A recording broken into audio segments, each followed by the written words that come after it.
Hello there. Well, you may have seen these before. It's the Kelpies, a magnificent work of art just outside Falkirk. They represent the role of the heavy horse in Scottish industry, and one of the many roles was the pulling of canal barges.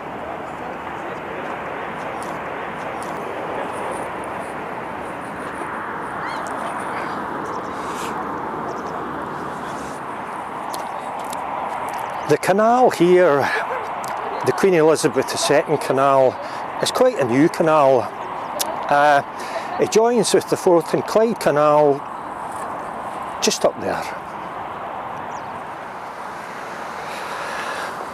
Well, this is where the two canals meet.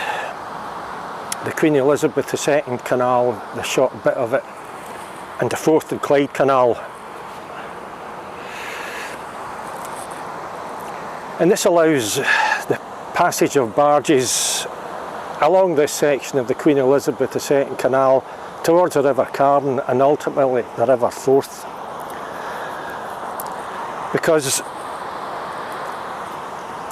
the Forth and Clyde Canal, which used to continue straight on into the old town of Grangemouth, has now been filled in. Used to continue into a canal basin and then a harbour that allowed barges to pass into the River Carn and, as I say, ultimately the River Forth. It was a very busy canal in its heyday, with a lot of goods coming to and fro from the east to the west, west to the east. And that's the sole reason that the old town of Grangemouth existed, to serve the needs of the people who were using the canal, and there was a lot of them. It wasn't just a few buildings and a few folk around about the end of the canal. This was a town. It grew rapidly as business on the canal grew. It grew to the extent whereby the school, police station, post office, town hall, borough hall, and any number of public houses, shops, inns and hotels. It was a proper and sizable town. And today there is absolutely nothing left of it.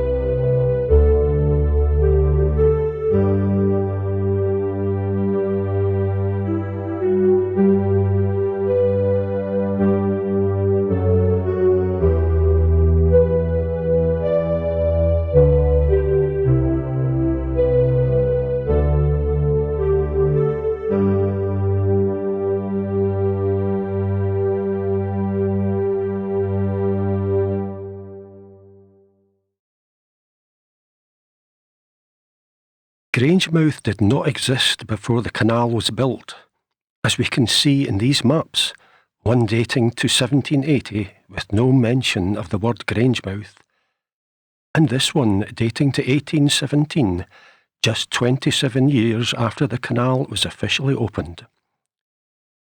They did actually start building the town in 1777, but it's not shown on the earlier map.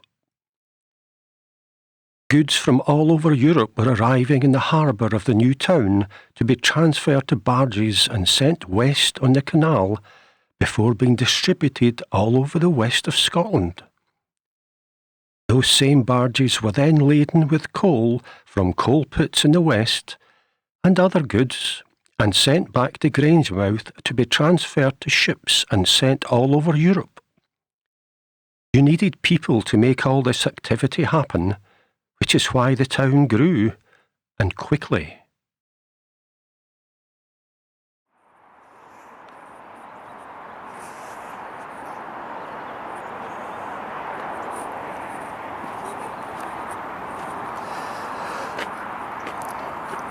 We can follow a little bit of the new Queen Elizabeth II Canal in the direction of Grangemouth. And it's a path that runs alongside the water. It's called the Charlotte Dundas Heritage Trail, and I'm sure there'll be some information panels along the way, give us some information. Towards the site of Old Grangemouth, we'll join with what used to be the course of the Forth Clyde Canal. But as I said earlier, it's filled in and it's now a road. So I've not done this before, let's explore it.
This is the original course of the Forth and Clyde Canal. You can see it's pretty straight. It's now a road. It used to run straight into the old town of Grangemouth.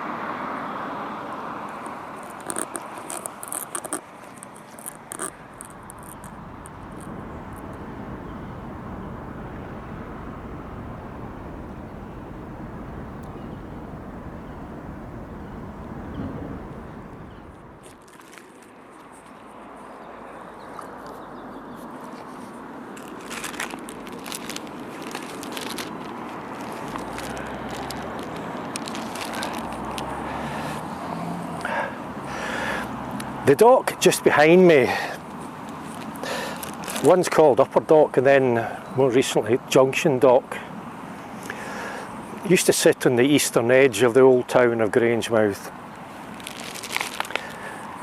The road that we came down that was on the course, the original course of the Forth and Clyde Canal, was just over there. The canal used to enter a basin and then a harbour, which would have allowed barges to pass into the River Carn and ultimately the River Forth. And most of the town was built around the canal basin and the harbour. And just there used to be South Bridge Street. It still is South Bridge Street. And if we had been standing here long ago, it is essentially be right in the very middle, not quite sort of the edge, but a significant part of the old town of Grangemouth. And just the other side of the road, South Bridge Street, you had the town hall with its clock, the borough court, I think the police station was just round the corner, the Queen's Hotel, an old wooden bridge just over that bit of the water there. And just behind me on the other side of the dock, as I say, you had the main body of the town with any number of streets and businesses. North Basin Street, Canal Street, Middle Street, North Harbour Street and so on and so forth. And just where I am right now, as I say, it's good to have this dock here, because when I said the old town of Grangemouth is completely gone, that was a white lie, because this dock is the only thing that does actually remain. I mean, all the streets and the buildings, everything else has just been blitzed. And this bit of water gives you a good handle on exactly where everything else used to be. And if I just look at a map here,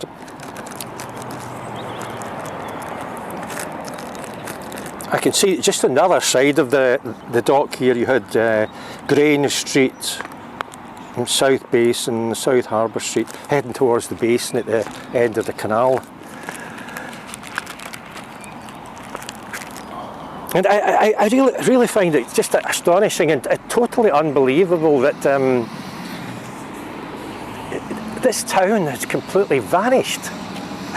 I fail to understand why the canal was eventually filled in and why they decided to demolish the whole town. There is absolutely nothing. This is a wasteland, an utter wasteland. And it's very hard to imagine that there used to be streets and buildings and people getting on with their daily lives.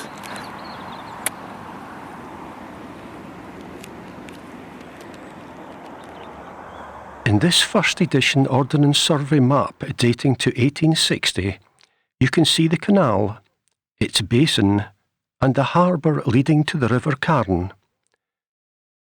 You can also see the extent of the town, with details like the original site of the police station, the post office, Crown Inn, and Zetland Arms Inn.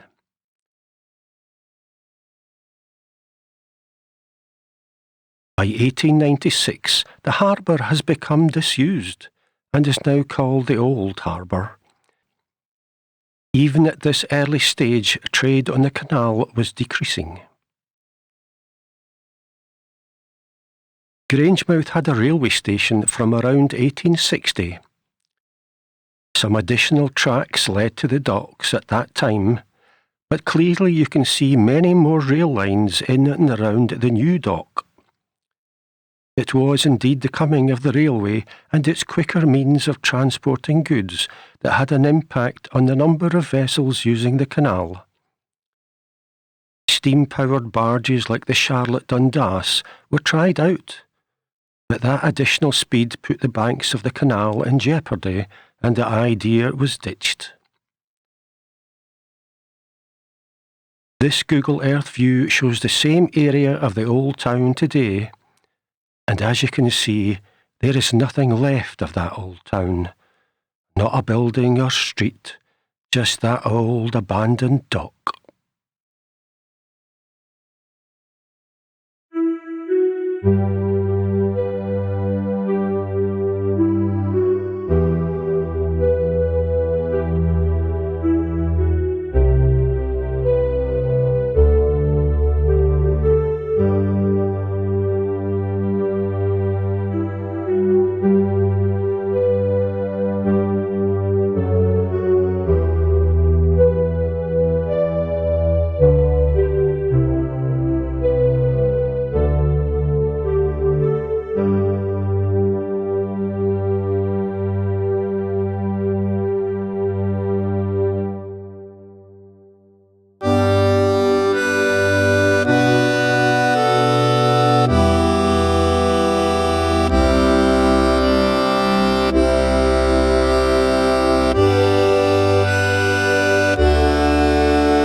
Well, that last image was a station road which used to sit on just to the east of the old town. Today there's no station. I think railway tracks would probably used to run just where I'm standing just now. They seem to be doing a bit of ground development work here, quite near the existing docks, and I can still see a railway line that'll go into the docks. As the docks themselves grew, get bigger, and the railways themselves continue to grow and expand, allowing the movement of more and more goods to and from the docks. More and more business was taken away from the canal. But Grangemouth itself, the town, continued to get bigger and expand. It moved away from the site of the old town and started growing to the east of the original town. And it grew as there was more work for the people who lived there. As I say, there would have been a lot of employment in the docks and in the railway goods yards. And even in shipbuilding yards, you know, you would expect by a river and in docks, you would get shipbuilding yards, and that was certainly the case in Grangemouth. In this 1860 map, you can see the station and rail lines leading to the dock. By 1896, you can see an additional larger dock and many more rail lines. You can also see that the town is expanding to the east. And by 1913, there is a huge number of railway lines.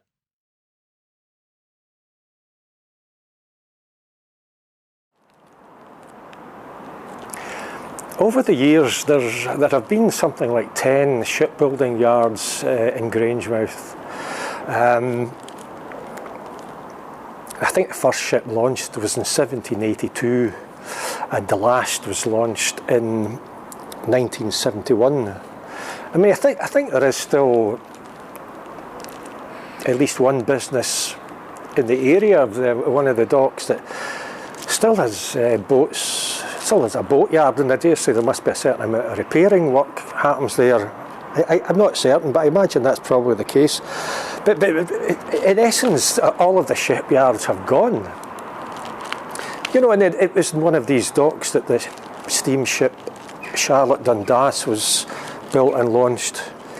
And you know, that's a lot of businesses gone. The usual story about takeovers and ultimately closures.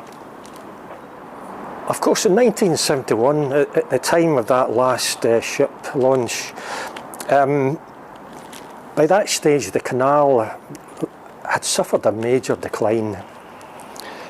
Most stuff getting imported or exported was going through the docks and the railway track. Even the roads were becoming more important from a point of view of shipping stuff around the place.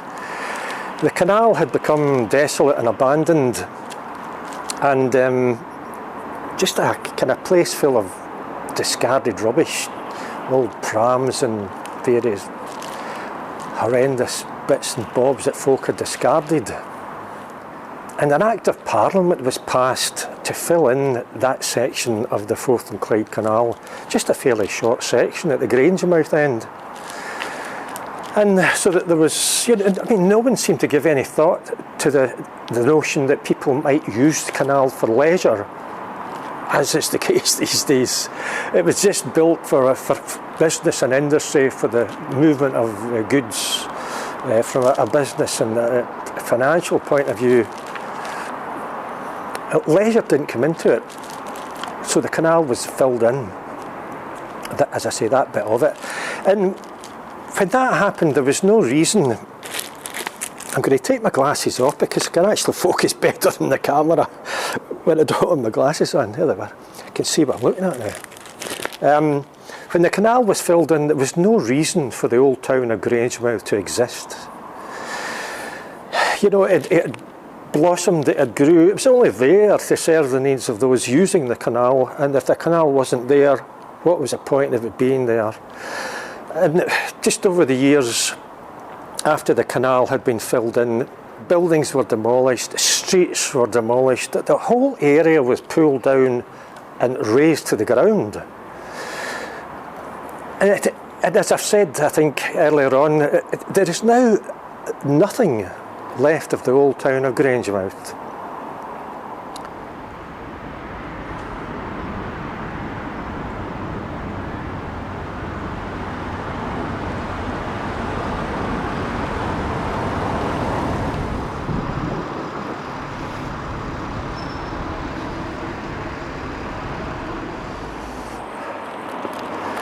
Well, this is new Grangemouth, and I suppose you could say this is the town centre.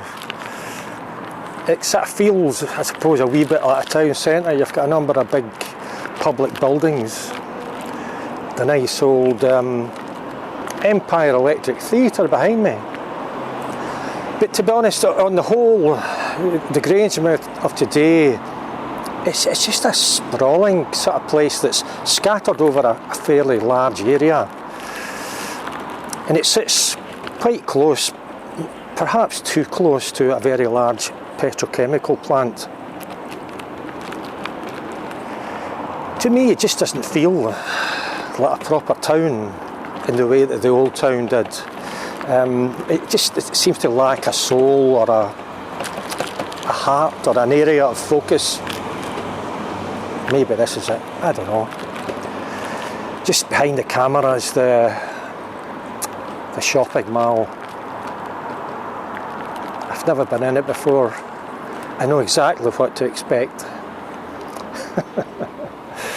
Yeah. I mean, at the end of the day, you know, it's very unusual for towns, if they are expanding, to then turn their back on their beginnings and build away from the original town. But to actually to abandon the old town and then raze it to the ground or obliterate it, I actually fail to comprehend that. Because in my opinion, the old Grangemouth, well, that was a proper town. I just don't think I can say the same about this. I'm Eddie Burns. Take care.